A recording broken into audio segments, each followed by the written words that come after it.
Okay, so now we're going to end up looking at some examples that would be considered rational functions. And one thing that you definitely got to keep in mind when you're dealing with rational functions is you're going to deal with asymptotes. And we haven't seen, of course, any of those situations yet. Okay, so let's talk about our domain. Of course, if we are dealing with a rational function, then we have to exclude the values that cause the function to be undefined when we're talking about its domain. And since your denominator is x squared minus 4, the values that are going to cause that to equal 0 are going to be at positive 2 and at negative 2. Okay, so I'll have to exclude both of those from my domain. Okay, so you need to find your first derivative.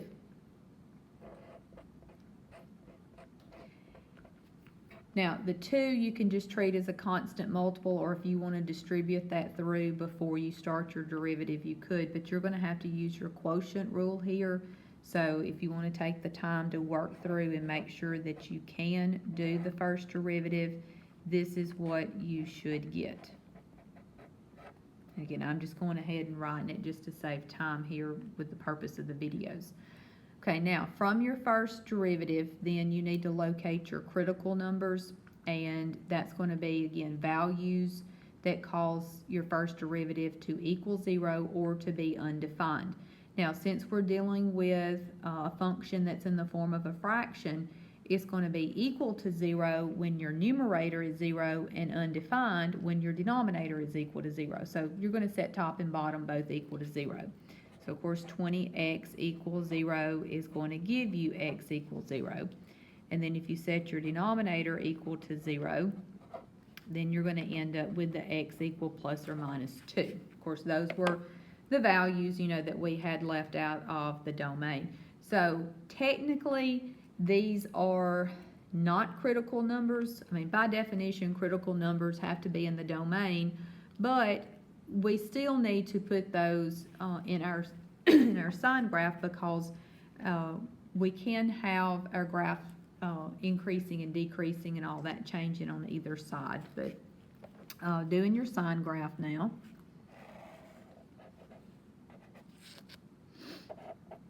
So we will have 3 numbers that we need to mark off and pick our test numbers for each of these sections.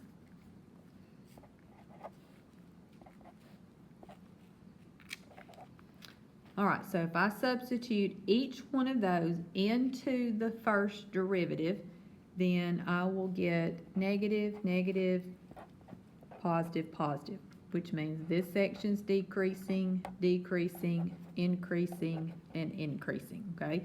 So we can go ahead and write those intervals down. So we are increasing in both these sections. Now, the previous example, remember, I was able to put those 2 sections together, but this time I'm not going to be able to do that because the 2 is what splits these 2 intervals, and 2 is not in your domain. So therefore, it can't be included in an interval that's increasing. So you'll just have to write it separate. So it would be 0 to 2, and then from 2 to infinity. And then for decreasing, same reason for positive 2, the negative 2 can't be included because it's not part of your domain. So therefore, that would be negative infinity to negative 2, and then from negative 2 to 0. Okay? Now, maxes and mins. Now, even though, this does not change with increasing and decreasing, which is what you have to have a max or a min, even if it did change, you would not have a max or a min at negative 2 because, again, it's not in the domain. So 0 is in the domain, and I do have a change here with increasing and decreasing. And, of course, if it's decreasing and then increasing, then what you're going to have here is going to be a minimum. So we're needing to substitute 0 into the original function. Remember, you got to go to the original function because it is an actual point on your graph, and you're going to end up with 9/2. So you've got the point 0, 9/2 that's going to be a minimum point. Okay, from here, we're going to go to our second derivative. And that's just going to require that you have to use your quotient rule again. So after you work through this, what you should end up with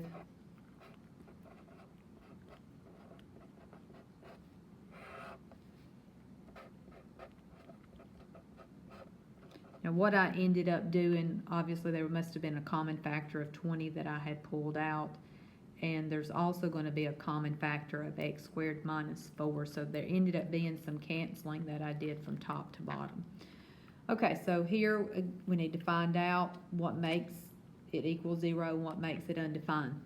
So if you take your numerator and you set your numerator equal to 0, what's going to happen on this is you're going to end up having to divide by -3.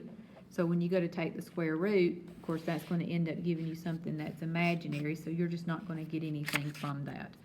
Now, with your denominator, that's going to give us the x equal plus or minus 2. So that'll be the two values that I'm going to use here with my second derivative.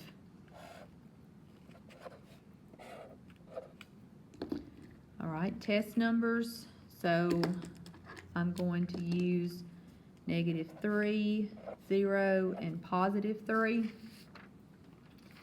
Again, you're going to substitute these test values into your second derivative. So you're going to get a negative, a positive, and then a negative. So this is concave down, concave up, concave down. Okay, so let's go ahead and write down those intervals.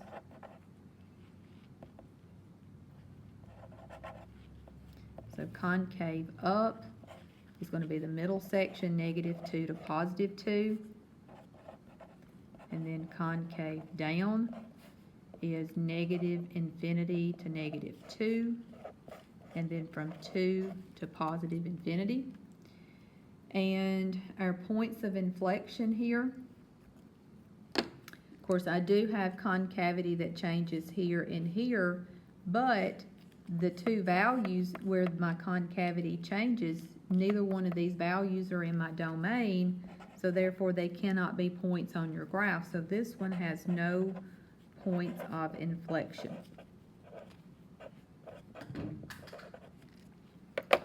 Okay, now let's talk about our asymptotes here. Of course, that's something that we haven't dealt with yet. Of course, we have talked about vertical asymptotes already previously in the course. And vertical asymptotes are going to occur at the values that cause your denominator to equal 0, as long as it doesn't also cause your numerator to equal 0. Well, we've already figured out that +2 and -2,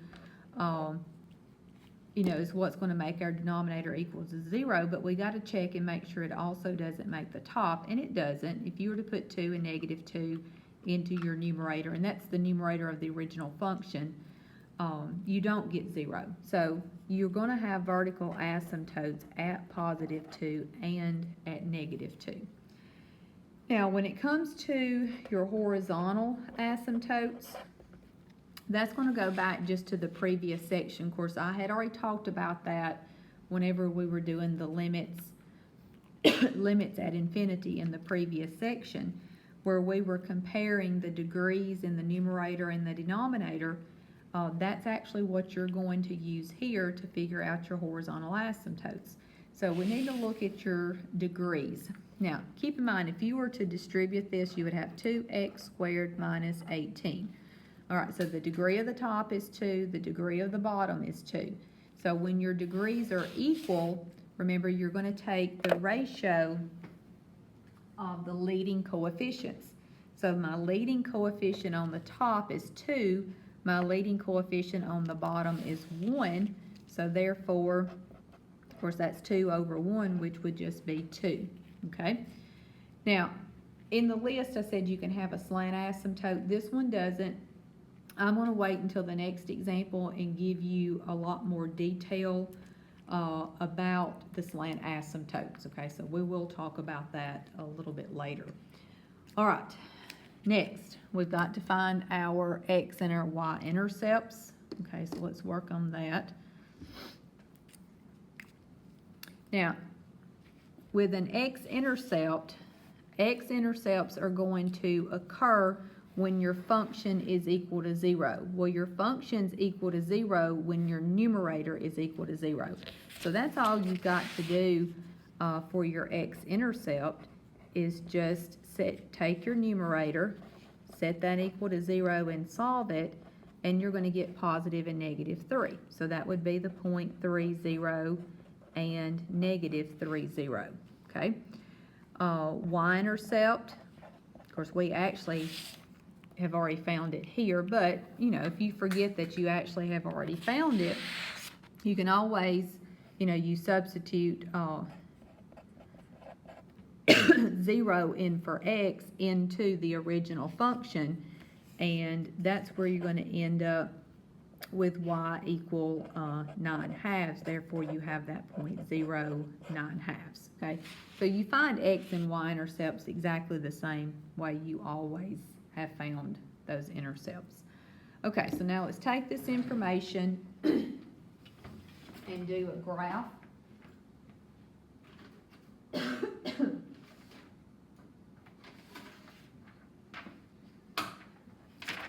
Okay.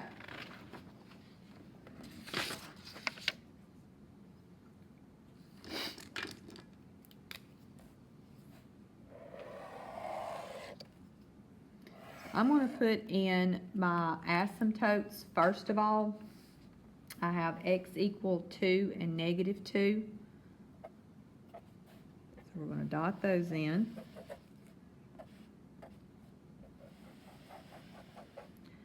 I also have a y-intercept at positive 2. Okay. And now let's mark the points that we know. All right, 3 and negative 3. Those were going to be the x-intercepts. And then I have a y-intercept at 9/2.